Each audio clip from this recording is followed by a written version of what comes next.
Hey guys, I'm here. I just got finished watching Nobody, starring Bob Odenkirk, Connie Nielsen, Christopher Lloyd, RZA, Michael Ironside, and Aleksey Serebryakov.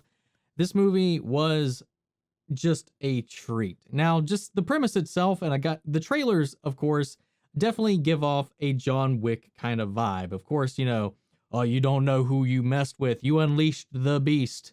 A lot of similar beats in this. Of course, it's produced by one of the same people, David Leitch, that produced the John Wick films.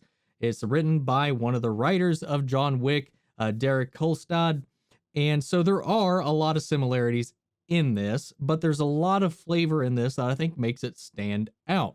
And a lot of that, I think, comes from Bob Odenkirk and the kind of different kind of reserved character that he plays. He's just an everyman. He's not like the mystery, silent talking kind of guy. He's basically Bob Odenkirk. If you just kind of let Saul Goodman out into the wild and he managed to be this murder hungry badass.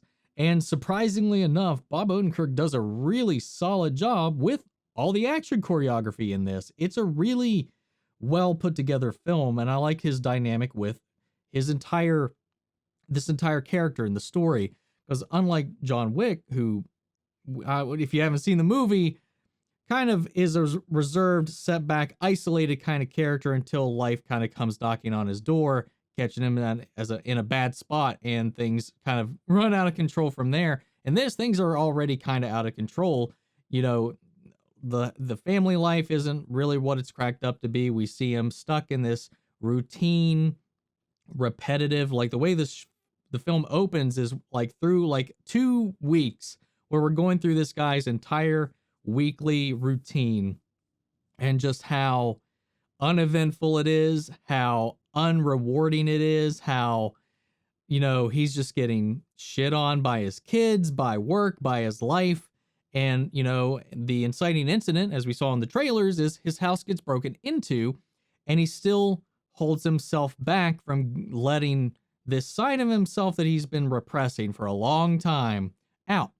And he lets the people that broke in just make off with what they can, just to try to save face, trying to minimize as much damage or fallout as there could be. His kids don't understand why he didn't try to defend them and all that sort of thing. And like, as we unveil, as we pull back the curtains a little bit on his character, he definitely had a lot more control in that moment. And as we learn more about him, his past, and what role he kind of played in his previous life, it's really interesting how it all comes together. And it is very similar, like I said, in a lot of ways with John Wick, but it definitely feels different to me in the way that it's approached. There's some like character moments, character beats, and stuff like that. It definitely separates his Hutch Mansell from John Wick as far as the characters. The things that are happening around them, very much similar. There's even some similar story beats with the main antagonist, as well as kind of the role in this world that the main antagonists both kind of have. It's really interesting though. Like, as much as it harkens John Wick, it still felt like it had its own voice to me and style, but I enjoyed it. I enjoyed it a lot. And I think a lot of that came from just my previous love for Bob Odenkirk. And we've seen Keanu, not to depreciate John Wick at all, but we've seen Keanu do action. We've seen him do stuff, The Matrix, Point Break. Sorry.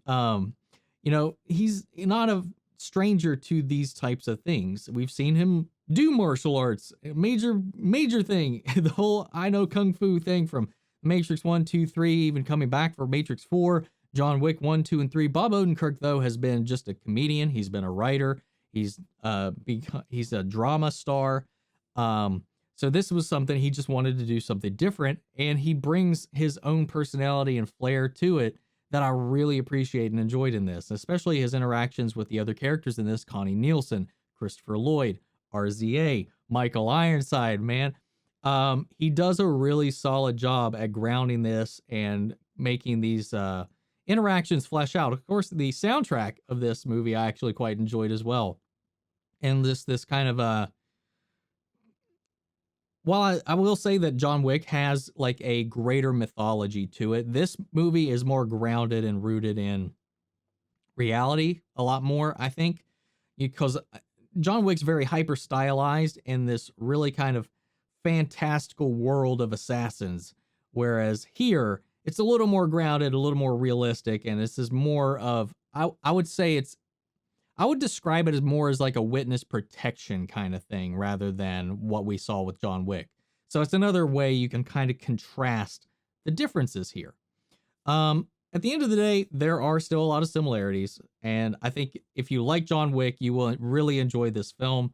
If you're a fan of Bob Odenkirk, I think you would really enjoy his performance in this. This was a really fun movie, and it was a great outing to get back out there and to see how these are going. I wasn't sure if this was on streaming or not. It turns out it was only in theaters, so I wanted to see this, so I made the trip out and made it happen, and I didn't regret it, man. I had a lot of fun with this film. So that's my thoughts on the movie. I highly recommend it if you want a good action flick and have some fun, some laughs, and some entertainment throughout, because it definitely gets some chuckles out of you. I like it, man. It just all comes from Bob Odenkirk's energy, and it was very rewarding seeing him get outside of his normal, usual wheelhouse. So yeah, a lot of fun bits in this. Check it out. If you've seen it, let me know your thoughts in the comments down below so we can carry on the conversation after the video.